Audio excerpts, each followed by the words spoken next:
हाय family, very good morning. ढेर सारा प्यार और ढेर सारी दुआएं आप सभी को। तो being an investment consultation venture, हम लोगों का एक दायित्व बनता है कि ऐसा कंटेंट हम आप लोगों के लिए लेकर के आएं जो आपको बाकी प्लेटफॉर्म्स पर देखने को ना मिले, समझने को ना मिले। मार्केट के डेटा को कोई और ब्रेक डाउन करके बेसिकली जितने भी इन्फ्लुएंसर्स हैं नहीं समझाते हैं, आपको लोकेलिटी के रिव्यूज देंगे, प्रोडक्ट के रिव्यूज देंगे, कंपैरिजन एनालिसिस देंगे, अपने खुद के थॉट्स रखते रहेंगे वो लोग। लेकिन डेटा के बेसिस पर जो भी एनालिसिस आपको मिलेगा हमारे प्लेटफॉर्म पर मिलेगा, और इसी के लिए आप हमारे चैनल को सब्सक्राइब कर लीजिए। बहुत अच्छा कंटेंट आप लोगों को मिलेगा। ये प्योर इन्वेस्टमेंट कंसल्टेशन वेंचर है, प्योर इन्वेस्टमेंट का आपको यहाँ पर टॉपिक मिलेगा। हम स्ट्रेटेजिक पोर्टफोलियो भी डिजाइन करते हैं हमारे इन्वेस्टर्स का, लेकिन उसके बारे में कभी बात आगे करेंगे। तो आज सीधे चलते हैं हमारे टॉपिक पर, और आज का टॉपिक है कि फॉरेन इन्वेस्टमेंट जो है वो रियल एस्टेट के अंदर बेसिकली वो खतरा है आम भारतीय के लिए, मिडिल क्लास के लिए खासकर, क्योंकि ये इन्वेस्टमेंट्स आम लोगों की पहुंच से बहुत दूर कर देगा रेजिडेंशियल यूनिट्स को। ऐसा हो चुका है, यूरोपियन कंट्रीज के अंदर ऐसा हो चुका है। हम आपको दो पार्ट्स के अंदर वीडियो बताएंगे, आपको कोई भी पार्ट मिस नहीं करना है। बहुत सारे लोग आते हैं, आधी वीडियो देखते हैं, एग्जिट कर जाते हैं और फिर बोलते हैं कि यार हमने गलत जगह इन्वेस्टमेंट कर दिया, या हमारा गलत टाइम पर इन्वेस्टमेंट हुआ, या हमारी स्ट्रेटेजी गलत होगी। आप लोग वीडियो को पूरा देखिए, कंक्लूजन तक देखिए, और आपको बहुत अच्छे से चीजें समझ आएंगी। आप हमारी पुरानी वीडियोस को भी गो थ्रू करिए, क्योंकि सारा का सारा हम कंटेंट सीक्वेंस वाइज शेयर कर रहे हैं। तो ज़्यादा टाइम ना लेते हुए सीधे स्लाइड्स पर चलते हैं, और स्लाइड्स के थ्रू आपको पहले डेटा बताएंगे, फिर यूरोपियन कंट्रीज के अंदर क्या हुआ था वो चीज़ें मैं आपको बताऊंगा, और फिर इंडियन सिनेरियो से उसको कोरिलेट करके हम कंक्लूजन इसका खत्म करेंगे। बहुत ज़्यादा लंबी वीडियोस अब से हम ट्राई कर रहे हैं कि आप लोगों को ज़्यादा लंबे वीडियोस की बजाय आपको छोटा कंटेंट आपको देने की कोशिश करें। तो सीधे स्लाइड्स पर चलते हैं। तो फॉरेन इन्वेस्टमेंट डेंजर आप लोगों ने थंबनेल देख ही लिया होगा। अब इंडिया की मार्केट बहुत तेजी से ग्रो कर रही है। आप किसी भी सेक्टर की आप बात करें, खासकर रियल एस्टेट सेक्टर बहुत अग्रेसिवली ग्रो कर रहा है। तो जितने भी प्राइवेट क्रेडिट इन्वेस्टर्स हैं, लाइक ब्रुकफील्ड का आपने भी लेटेस्ट इन्वेस्टमेंट अनाउंसमेंट सुना होगा, एडलवीज का आपने अनाउंसमेंट सुना होगा। तो ये सब इन्वेस्टर्स भारत देश के अंदर पैसा लगाना चाहते हैं। उसके बहुत सारे कारण हैं। आप मिडिल ईस्ट की बात करें, आप यूरोपियन कंट्रीज की बात करें, तो हर जगह भूचाल आया हुआ है। कहीं पर भी रेट स्टेबल नहीं है, कहीं पर भी मार्केट चल नहीं रही है। चाइना के अंदर से रियल एस्टेट से, क्योंकि वहां लोग पैसा बना चुके हैं चाइना के अंदर, वहां से अब एग्जिट करके लोग बाकी कंट्रीज के अंदर अपॉर्चुनिटी ढूंढ रहे हैं, जहां पर डिमांड और सप्लाई मिसमैच नहीं है। जहां पर आज हम पैसा लगाएंगे, तो बेसिकली पैसा लगाता कौन है? एचएनआईज, एनआरआईज, इनके पास बहुत बड़ी मात्रा में फंड्स होते हैं, या एजेंसीज पैसा लगाती हैं। तो वो पैसा लगा करके बेसिकली 10 साल 20 साल तक होल्ड कर सकते हैं, उनका कोई नुकसान नहीं है। तो वो पैसा लगाते हैं, रेट्स को ग्रो करवाते हैं, और लोगों को उस टाइम तक, जब तक उनका पैसा रिकवर नहीं हो जाता है, तब तक वो लोग अपनी चीज़ों को होल्ड करते हैं, और मिडिल क्लास को अपने पॉकेट से बाहर जो रेट मिलते हैं वो कभी पैसा लगा नहीं पाते हैं वहाँ के लोकल नेटिव्स। तो बहुत खतरा है अभी इन चीज़ों का। ऐसा कोई प्रोपेगेंडा भी इन लोगों का नहीं है, सब अपनी अपॉर्चुनिटी बना रहे हैं, और भारत के अंदर अपॉर्चुनिटी है। तो सारी एजेंसीज यहाँ पर पैसा लगाने के लिए निगाहें टिका कर बैठी हुई है। अगर डेटा वाइज बात करें तो 77% इन्वेस्टमेंट 2019 से 2023 के बीच में फॉरेनर्स ने किया है इंडियन रियल एस्टेट के अंदर। उसके अंदर अगर सालाना बात करें तो $4 बिलियन एनुअली पिछले 5 साल के अंदर पैसा ग्लोबल इन्वेस्टर्स ने लगाया है, जिसमें से $2 बिलियन आपका ऑफिस सेक्टर को मिला है। ऑफिस सेक्टर की आप कंडीशन देख सकते हैं, बहुत ज्यादा मात्रा के अंदर ऑफिस बनाए गए हैं, सब खाली पड़े हुए हैं, बिक नहीं रहे हैं। लेकिन जो मेजर इन्वेस्टर्स हैं, जो इनिशियल इन्वेस्टर्स हैं, वो अपना पैसा लेकर के एग्जिट कर चुके हैं, या बहुत बड़ी फर्म्स जिनके पास पैसे की बहुत बड़े बैकअप हैं, तो वो अपना होल्डिंग करके बैठे हुए हैं। जिस दिन उनको अपना रेट मिलेगा वो उस दिन एग्जिट करेंगे। लेकिन उन्होंने अगले 10 से 20 सालों तक अपना ये पैसा लगा करके यूनिट्स को तैयार करवा दिया है, और वो बहुत हाई रेट पर ही बेचेंगे, जो कि अभी के लिए आम लोगों की पहुंच से बाहर है। अब अगर बात करते हैं तो ऑल्टरनेटिव सेक्टर में $0.5 बिलियन, इसके अंदर $0.4 बिलियन इंडस्ट्रियल, लॉजिस्टिक, रेजिडेंशियल और मिक्स यूज के अंदर ये पैसा डिस्ट्रीब्यूट हुआ है।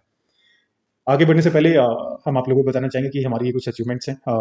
पिछले 5 साल 6 साल से हम लोग इस सेगमेंट के अंदर काम कर रहे हैं, और आप लोगों की दुआओं से ये सब चीज़ें हमने बेसिकली इनको हासिल किया है। और अगले एक स्टेप पर आप जाना चाहते हैं, तो आप हमारे प्रीमियम इन्वेस्टर व्हाट्सएप कम्युनिटी का एक लिंक हमने पिन किया हुआ है, जिस कमेंट के अंदर ये पिन मिलेगा आपको। तो अगर हमारे कुछ टाइम टाइम ग्राउंड सर्वेज आते रहते हैं, कुछ इन्वेस्टमेंट फॉर्मुलाज आते रहते हैं, कुछ इन्वेस्टमेंट ऑडिट रिपोर्ट्स आती रहती है, वो यूट्यूब पे हम नहीं शेयर कर सकते। तो उसके लिए आप हमारी व्हाट्सएप कम्युनिटी को ज्वाइन कर लीजिए। साथ ही साथ अभी कुछ टाइम बाद हम 30 डेज 3 इन्वेस्टर एक चैलेंज लेकर के आ रहे हैं, जहां पर 10 दिन एक्सक्लूसिवली हम एक इन्वेस्टर के लिए काम करेंगे, जिनको पूरा पूरा ground survey, brokers reviews, local customer reviews, वहाँ का स्वोट analysis, project financials, project reviews, project आरवाइज, एक पूरा का पूरा ऑडिट रिपोर्ट उसके अंदर मिलेगा। और आपको बेसिकली कहीं पर भी अब घूमने की जरूरत नहीं, आपको घर बैठे इन्वेस्टमेंट की अपॉर्चुनिटीज मिलेंगी, आपको वन ऑन वन कंसल्टेशन मिलेगा, पूरा हैंड होल्डिंग होगा। तो उसके बारे में किसी और वीडियो में डिटेलिंग से बात करेंगे। अब मूव ऑन करते हैं टॉपिक पे। तो ये पैसा आया कहाँ से है भारत देश के अंदर? अगर बात करें तो यूनाइटेड स्टेट्स और कनाडा। कनाडा का भी आपने भी पिछले कुछ टाइम में सुना होगा कि पेंशन फंड का बहुत पैसा इन्फ्यूज हुआ है इंडियन रियल एस्टेट के अंदर और इंडियन रोड्स के अंदर, इंफ्रा के अंदर बेसिकली। तो ये एपेक कंट्रीज हैं जिसके अंदर सिंगापुर, हांगकांग, साउथ कोरिया और जापान ने भी पैसा लगाया है। कम से कम $1.8 बिलियन के आसपास 2023 में पैसा लगाया, जो कि 2019 के अंदर $0.9 बिलियन था। तो ये 57% हायर है, जो 2022 के अंदर $1.1 बिलियन पैसा इन्फ्यूज किया गया था भारत देश के अंदर। अब ये प्राइवेट क्रेडिट इन्वेस्टर्स होते कौन है? तो आपने देखा होगा कि गवर्नमेंट के ना बहुत सारी स्कीम्स होती हैं। वो बेसिकली फाइनेंशियल हेल्प प्रोवाइड करवाती हैं बिल्डर्स को, डेवलपर्स को, इंस्टीट्यूशनल फर्म्स के द्वारा। लेकिन होता क्या है कि कई बार ना इनके बड़े बड़े डॉक्यूमेंटेशन होते हैं, बड़ी अड़चने होती हैं। गवर्नमेंट का काम तो आप सभी को पता ही है। तो फिर वहीं पर प्राइवेट इन्वेस्टर्स आ जाते हैं, और वो बेसिकली अपना पैसा डेवलपर्स के माध्यम से, बिल्डर्स के माध्यम से, प्रोजेक्ट्स के माध्यम से सिस्टम के अंदर लिक्विडिटी लेकर के आते हैं, और डेवलपर उन्हीं पैसों के माध्यम से अग्रेसिव लैंड एक्विजिशंस करते हैं।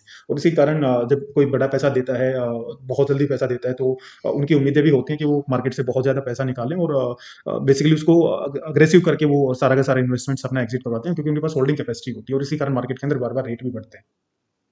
अब दो टारगेटेड एरियाज की बात करें तो बेंगलोर और दिल्ली एनसीआर, इन दोनों लोकेशंस के अंदर बहुत पैसा लगाया गया है। ऑलमोस्ट 299 मिलियन की फंडिंग इन दोनों बेसिकली लोकेशंस पे किया गया है। और बात करें कि 74% टोटल इन्वेस्टमेंट जो है इन दोनों शहरों के अंदर आया है। एडलवेज कैपिटल ने सबसे ज्यादा पैसा $300 मिलियन के आसपास इन लोकेशंस पे इन्वेस्टमेंट किया है। अभी लेटेस्ट न्यूज की बात करें तो ब्रुकफील्ड एक एसेट मैनेजमेंट कंपनी है, जो कि $10 बिलियन का अगले 3 से 5 साल के अंदर भारत के अंदर पैसा लगाने की प्लानिंग लोगों की चल रही है, और ऑलमोस्ट ये फाइनल स्टेज पर है। तो आप लोगों को अगर बताएं तो ये कहीं ना कहीं खतरे से खाली नहीं है। हम लोकल लोगों के लिए या हम नेटिव्स के लिए ये चीजें बहुत डेंजरस है। अब ये लोग पैसा तो लगाएंगे, हमारे देश की ग्रोथ भी होगी, जीडीपी में भी कहीं ना कहीं मदद होगी, हमारा इंफ्रा भी बहुत मजबूत होगा। लेकिन लोकल लोगों के लिए या नेटिव लोगों के लिए रेजिडेंशियल सेक्टर या ऑफिस ऑफिस सेक्टर या कमर्शियल सेक्टर, हर जगह से हम लोग पिछने वाले हैं। इसका कारण मैं आपको बताता हूँ। अगली स्टोरी पर चलते हैं। आप लोगों को बताएंगे कि आखिर यूरोपियन कंट्रीज के अंदर क्या होता है। आपने डेटा देखा कि भारत देश के अंदर इंस्टीट्यूशनल इन्वेस्टर्स, प्राइवेट इन्वेस्टर्स किस तरीके से पैसा लगा रहे हैं। ग्रोथ के लिए बहुत अच्छा है, लेकिन लोकल नेटिव्स के लिए ये खतरे से खाली नहीं है। यहाँ पर जमीनें आसमान को छुएंगी, और आपकी पॉकेट अलाउ नहीं करेगी उन प्रॉपर्टीज के अंदर पैसा लगाने को, क्योंकि जिस हिसाब से इन्फ्लेशन वो लोग लेकर के आएंगे, उस हिसाब से आपकी पॉकेट की ग्रोथ नहीं होगी। तो पहले स्टोरी समझते हैं आखिर बाकी कंट्रीज के अंदर क्या हुआ था, और देखते हैं कि यूरोपियन कंट्रीज की कहानी हम लोगों से कैसे मिलती है। सेम स्टोरी कभी नहीं होती है, आपको पैटर्न्स को समझना होता है, और पैटर्न्स ही आपको अवेयर करते हैं आपकी इन्वेस्टमेंट के रिगार्डिंग। तो स्टार्ट करते हैं बेसिकली इन कंट्रीज के अंदर कहाँ से चीजें स्टार्ट हुई थी। तो हुआ ये था कि जितने भी यूरोपियन कंट्रीज हैं, इन यूरोपियन कंट्रीज के अंदर पुर्तगाल, स्पेन और बाकी जितनी भी कंट्रीज हैं, ये सब एक गोल्डन वीजा का पॉलिसी लेकर के आए थे, जिसके अंदर होता ये था कि अगर आप लोग वहां पर प्रॉपर्टी में इन्वेस्टमेंट करते हो, तो आप लोगों को 5 साल के लिए वहां पर नागरिकता मिलती थी। अब इसके अंदर लोगों ने किया क्या कि और ये इसका सबसे मेजर रीजन ये था कि 2012 के अंदर इन कंट्रीज में, यूरोपियन कंट्रीज के अंदर, ग्रीस, आयरलैंड, स्पेन, पुर्तगाल, इन सब में फाइनेंशियल क्राइसिस आए थे। गवर्नमेंट ने पैसे को अपने देश के अंदर इन्फ्यूज करने के लिए ये पॉलिसी ये लोग लेकर के आई, लेकिन वो पॉलिसी इनके नागरिकों पर कहीं ना कहीं भारी पड़ी। और आपको आगे पता लगेगा कि बेसिकली हुआ क्या था इस पॉलिसी के कारण। तो गोल्डन वीजा रूल के अंदर 5 साल के लिए जब नागरिकता मिलती थी, तो जितने भी एसएनआई, एनआरआई, इंस्टीट्यूशनल इन्वेस्टर्स थे, वो सब इसको धंधा भी बनाया लोगों ने। एसएनआई ने पैसा तो लगाया, एनआरआई ने पैसा लगाया, इंस्टीट्यूशनल इन्वेस्टर्स ने भी इसको एक धंधा बेसिकली बनाया। वो लोग वहां पर प्रॉपर्टी में इन्वेस्टमेंट करते थे, बड़े डेवलपर्स के साथ कोलेब्रेशन करते थे, जमीनें खरीदते थे, और फिर जिनको वीजा की जरूरत होती थी उनके साथ कोलेबरेट करके उनको महंगे दामों पर चीजें बेचते थे। अब स्पेन ने इसके अंदर अकेले 14,500 के आसपास वीजा अप्रूव किए, और जितने भी नॉन यूरोपियन अमीर लोग थे, जिसके उन्होंने ऑलमोस्ट 44 करोड़ तक की प्रॉपर्टीज के अंदर एवरेज प्रॉपर्टीज के अंदर पैसा लगाया। तो बहुत बड़ा फंड है उन देशों को देखते हुए। तो और अगर बात करें तो स्पेन को इससे बेनिफिट तो बहुत हुआ, लेकिन वहाँ के जो लोकल नेटिव्स थे, उन लोगों की बाइंग कैपेसिटी से बाहर ये जितना भी रेजिडेंशियल सेक्टर था, कमर्शियल सेक्टर था, ये सब बाहर ज़्यादा चला गया। इसका कारण ये था कि जिस हिसाब से ग्रोथ हो रही थी, इंडस्ट्रियल सेक्टर की, रेजिडेंशियल सेक्टर की, कॉमर्शियल सेक्टर की, उस हिसाब से वहाँ के लोकल नेटिव्स की जो अर्निंग कैपेसिटी थी, वो ग्रो नहीं कर रही थी। तो 20 गुना ज्यादा महंगी हो गई प्रॉपर्टी लोगों की कमाई से। सेम सिचुएशन भारत देश के अंदर हो रहा है, और इसीलिए हम लोग बोल रहे हैं कि minimum investment in tier 1 cities are for a decade. क्योंकि जब हम लोगों का पॉकेट ही अलाउ नहीं करेगा, हमारे कैपेसिटी 1.5 करोड़, 2 करोड़, 3 करोड़ रुपए का है खरीदने का एज ए एंड यूजर, तो हम लोग जितना भी इंस्टीट्यूशनल फंड आया है, जितने भी बड़े एल डेवलपर्स इस रेंज में पैसा लेकर के आ रहे हैं, एच पैसा लगा रहे हैं, एनआरआई पैसा लगा रहे हैं, क्योंकि उनके पास होल्डिंग कैपेसिटी है।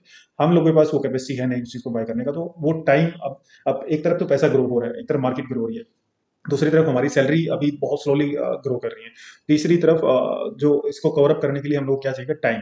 तो इन इन दोनों चीजों का जो ये मिसमैच हुआ है, इसको कवर अप करने के लिए टाइम चाहिए। और जो इन्वेस्टमेंट्स को इसलिए हम लोग बोल रहे हैं कि उस भाव के अंदर, एचएनआई, एनआरआई, इंस्टीट्यूशनल फंड्स के भाव के अंदर, जो हमारे लोकल इंडियंस भी पैसा लगा रहे हैं, इन्वेस्टमेंट कर रहे हैं टीयर 1 सिटीज के अंदर, तो आप समझो कि उस भाव के अंदर आपको उनका टाइम होल्डिंग कैपेसिटी देखना होगा। उन लोगों के पास फंड्स, हम लोगों के पास पैसा, वो होल्ड कर सकते हैं इतने लंबे टाइम तक, तो आप लोगों के पास भी वो टाइम होना चाहिए।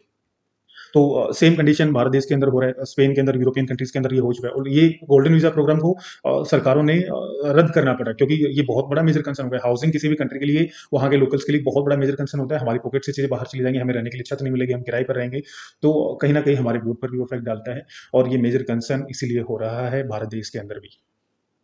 चाइना और रसिया इसके मेजर इन्वेस्टर्स थे, वहाँ की कम्युनिटीज मेजर इन्वेस्टर इसके अंदर बेसिकली इन्वेस्टमेंट करती थी, और इन लोगों ने बहुत हवाले का भी काम किया। यहाँ पे हवाले का काम ऐसे किया गया था, थोड़ा सा मैं आपको एक ब्रीफ देता हूँ। इन्होंने बेसिकली क्या किया कि बड़ी बड़ी जमीनों के अंदर पैसा लगाया, बड़ी बड़ी अपार्टमेंट टावर बनाए, अब उन टावर्स को इन्होंने बेचा उन एचएनआईज और एनआरआईज को महंगे दामों पर, जो बेसिकली पहले आए इंस्टीट्यूशनल इन्वेस्टर्स, उसके बाद एचएनआई एनआरआईज जिनको वहाँ पर सिटीजनशिप चाहिए थी, उन लोगों को गोल्डन वीजा प्रोग्राम के तहत इन्होंने बहुत महंगे रेटों पर चीजें बेची। जब एचएनआई और एनआरआईज वहाँ पर 5 साल के लिए ही रुक सकते थे, तो उन लोगों ने जब अपनी प्रॉपर्टी वहां से बेच करके वो लोग निकलना चाहे, तो उनको बहुत महंगे दामों पर चीजें मिली हुई थी, लोकल्स उस कैपेसिटी से नहीं खरीद सकते थे, तो वो लोग फंसे वहां पर। मार्केट क्रैश का भी बहुत बड़ा खतरा बन रहा है।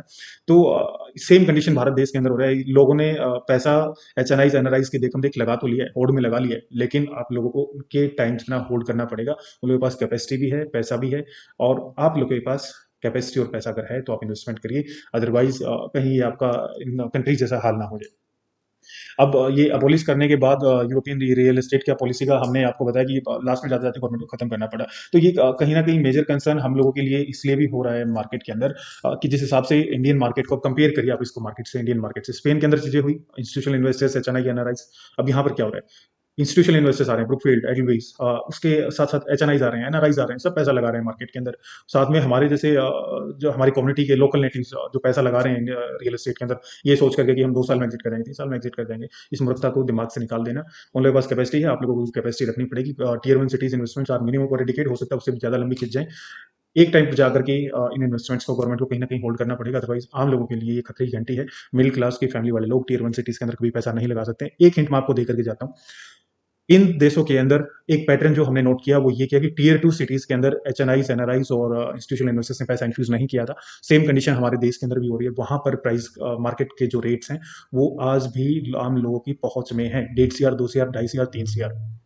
तो एनसीआर के जितने भी टियर 2 सिटीज हैं वहां पर इन्वेस्टमेंट अपॉर्चुनिटीज हंट करिए, वहां पर पैसा लगाइए, वहां पर हमेशा रीसेल रोटेशन रहेगा, क्योंकि वो एंड यूजर की पॉकेट के अंदर चीजें अलाउ होती हैं। तो ये बहुत बड़ा मेजर टॉपिक हमने आप लोगों को प्रेजेंट किया है। ऐसे ही टॉपिक्स के लिए आप हमारे साथ बने रहिए। बहुत इंटरेस्टिंग टॉपिक हम आप लोग लेकर के आते रहेंगे, और इन्वेस्टमेंट टिप्स भी आपको बताते रहेंगे। मिलते हैं आपसे अगली वीडियो में, तब तक के लिए बहुत बहुत धन्यवाद, सादर प्रणाम, नमस्कार।